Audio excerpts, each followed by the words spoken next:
they detected something 30 meters down. When they dug it up, they had no idea what it was.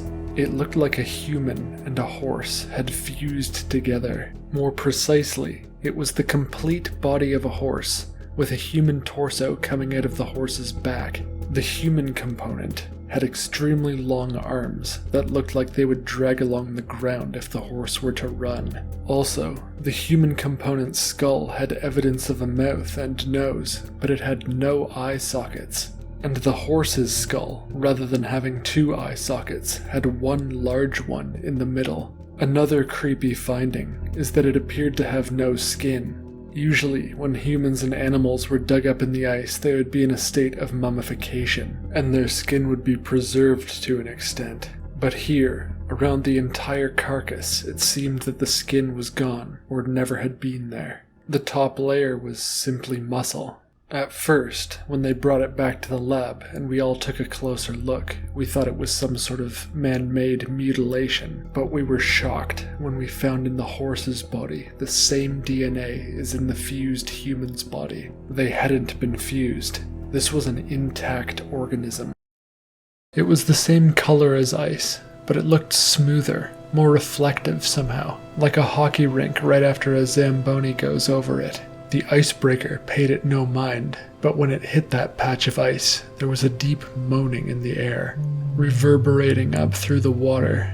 I couldn't take my eyes off the icebreaker as the front half of it was lifted high into the air, before crashing back into the ocean with a massive splash. I saw what looked like the tail of a pale whale slipping underneath the ice. "What is that thing?" I asked Millie as I saw the white blob floating under the water. Still very far away, and the fact that I could see it at all at this distance must have meant it was enormous.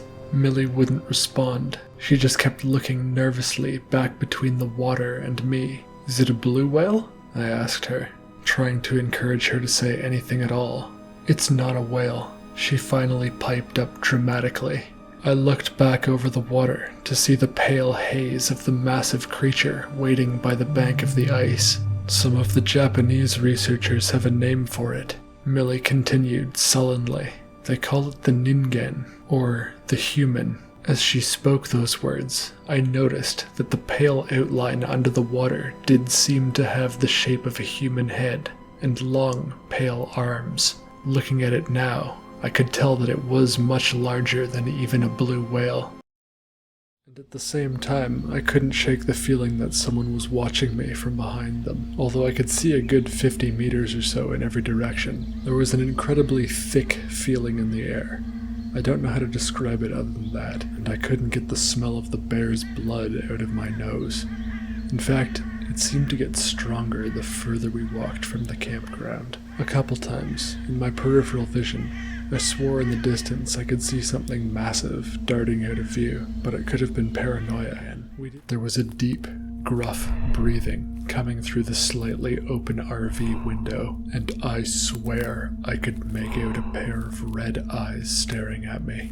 That window must have been at least 7 feet up. I was so terrified that if I moved an inch, it would see me. It may even have seen me, but in another few moments, it backed away from the window, and I heard the breathing disappear again. It had blood-red eyes that almost seemed to glow, black horizontal bars for pupils like a goat's. Its face was the shape of a goat's too, and as its dull teeth chewed looking up at us, it looked sickly satisfied, and even eager for more. It stood up on its hind legs, and it became clear that it was easily 9 feet tall, maybe even 10 or 11 feet. It had hooves for feet, and a narrow, knobbly knee-leg structure like a goat. Its torso looked humanoid, although it was covered in dark fur, and it had extremely long arms that nearly brushed its knees with razor-sharp claws on end.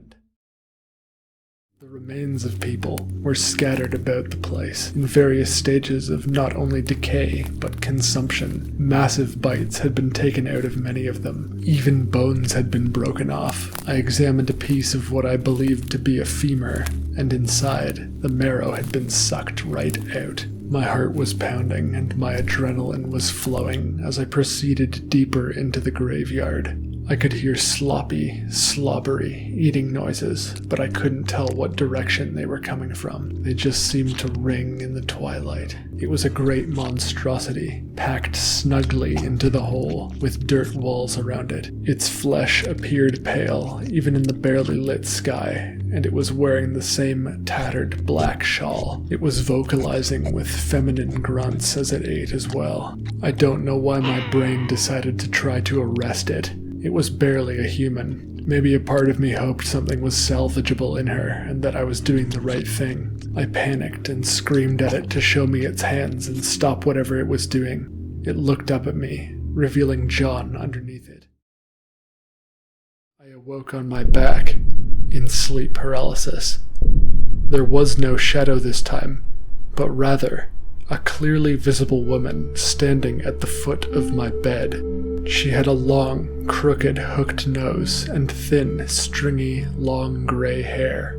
Her pupils were the size of pinholes, and she looked like she didn't have eyelids. Her gums seemed to have receded as well, and her lips were drawn back in a freakish, decayed tooth expression that really looked more skeletal than any kind of emotion. She had on a long, torn, gray, ugly dress, and she looked to be about 60 years of age. She was holding a large needle and thread, or rather, a fishing line. She approached me, and Darling hissed and ran away. She leaned over me, and I was terrified. This especially did not feel like most sleep paralysis hallucinations I had had before.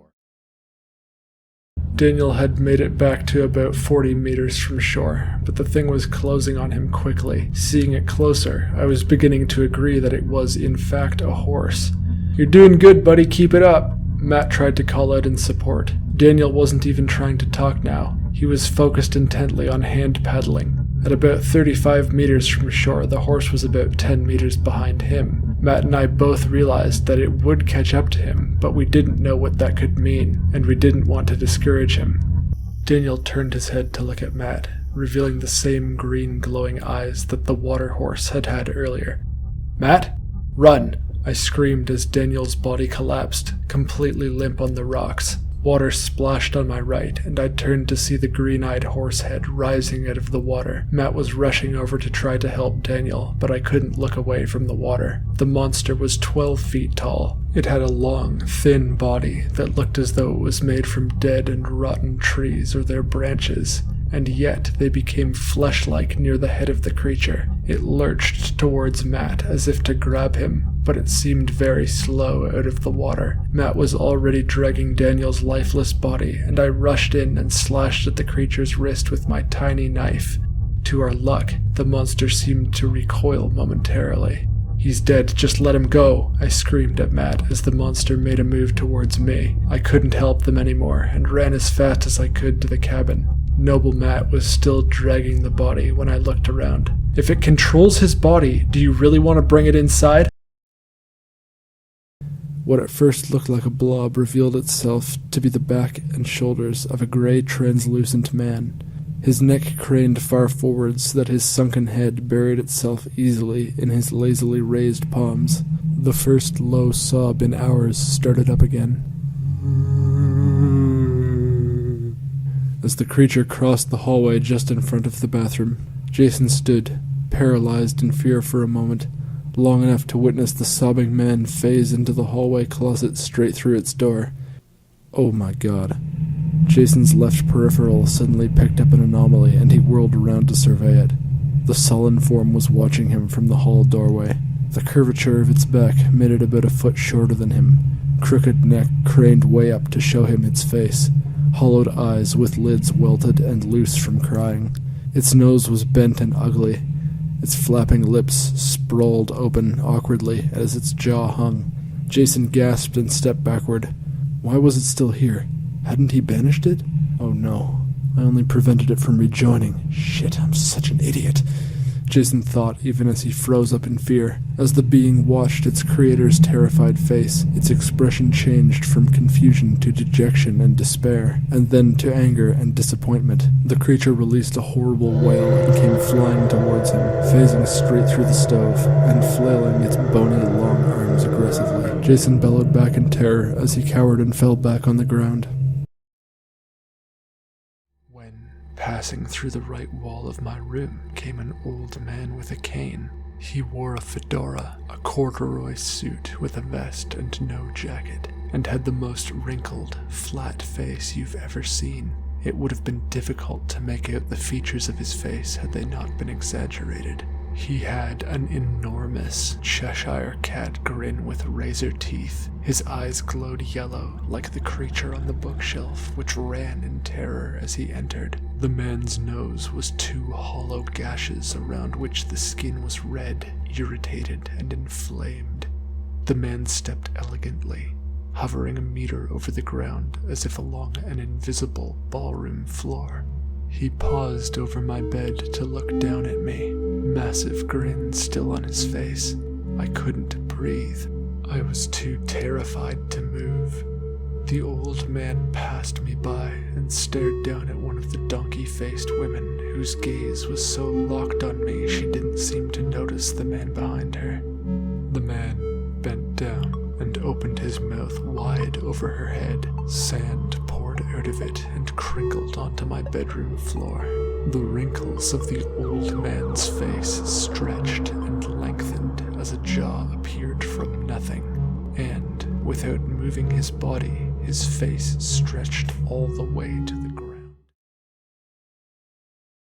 A massive horn sounded, seeming to rumble up through the water. It sounded like the horn of a transport truck, but increased its size 100-fold. The sun had set, and there was only a bit of twilight left in the sky when an enormous blue light suddenly glowed up from under the water. "My God, what is that?" the girl exclaimed under her breath. The light grew larger as it seemed to get closer to the surface of the water, and the closer it got, the more its shape resolved into that of an eye. As you might guess, the surfacing was taking place right under the spot where the lightning had struck. The girl was once again pleading to Nick to try to get them out of there, but he was frozen, unable to respond. His mouth hung open dumbly as he stared into the ocean. The camera panned back to share his view, just as a giant creature was rising from the depths. It looked like it was being pulled out of the water by its sternum from an invisible thread. It definitely had the features of a deep-sea creature, outfitted with scales, flippers, gills, and whatnot. It looked like a giant green fish, but it had the torso and arms of an obese human man. It had the disturbingly narrow, long teeth of an anglerfish, and even had the trademark bioluminescent bulb sprouting from its forehead. It glowed in the same blue color as its single, giant eye. The creature.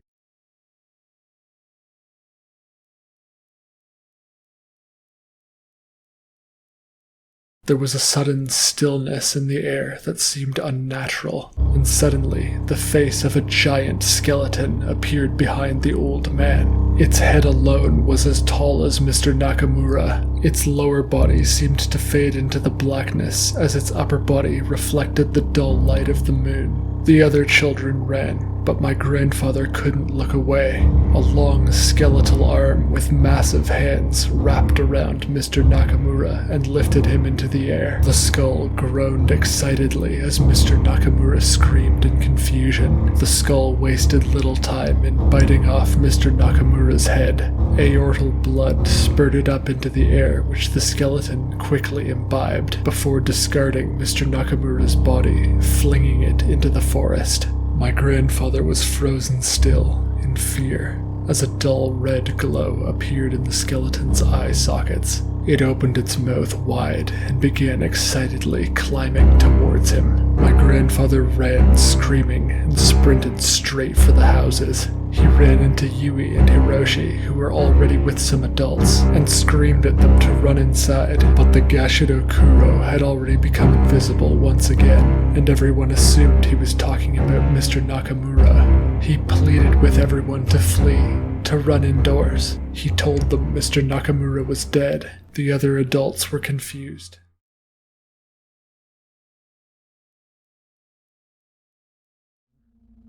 It's April 25th, 2003, and it's been about 2 days since my last video log. That thing that I saw behind the deer, I thought it was a moose. Definitely wasn't a moose. It seems to be some sort of ape-like creature. It looks kind of like a gorilla, but it stands too upright. Anyway, ever since I first saw it, I now keep seeing it. It just keeps showing up wherever I go, but never overtly. It's always in the distance. I don't know how it's finding me, but whenever I'm out painting, I see it, and there it is, watching me. I almost need my binoculars. It just appears as a splotch. It's so far away. But then every time I pull up my binoculars, it's looking right at me. It always knows where I am. And how is it even able to see me? Its eyes must be incredible. And it always has this creepy fucking smile on its face. I don't know why. I don't know what it wants. If it's gonna attack me, why doesn't it just do that? Anyway, I'm pretty good with my bow, and if it got close enough I would shoot it in the eyes or the neck. But it feels like it almost knows to stay out of my range. It followed me home. I don't know how it found out where I live. I guess it must have followed me. There's no other way. It's by my rain barrels. I can't get out. I don't know what to do. If I leave, it's behind the rock. Sorry, I know I'm not making sense. The camera footage was shaky, and it wasn't Duncan showing his own face. He was standing at the window just above the makeshift tub, looking out at the boulder where I knew the rain barrels to be. He's hiding because he knows I'm watching him, but he's there. He's there. If I go to try to get water, he'll kill me. I just know it. I just know it. Here, I'll show you. I'll step away from the window, and he'll probably show up. Duncan did just as he said he would, and sure enough, a shaggy, brown figure with the creepiest, flattest smile you've ever seen appeared. The expression on its face was incredibly human. Well, not just any human. It was the expression of a serial killer, licking his chops and stalking its prey. The creature actually looked more like an orangutan than a gorilla in terms of its fur length, color, and the shape of its face. But again, there were features of its face that were way too humanoid, and it was indeed massive. It had to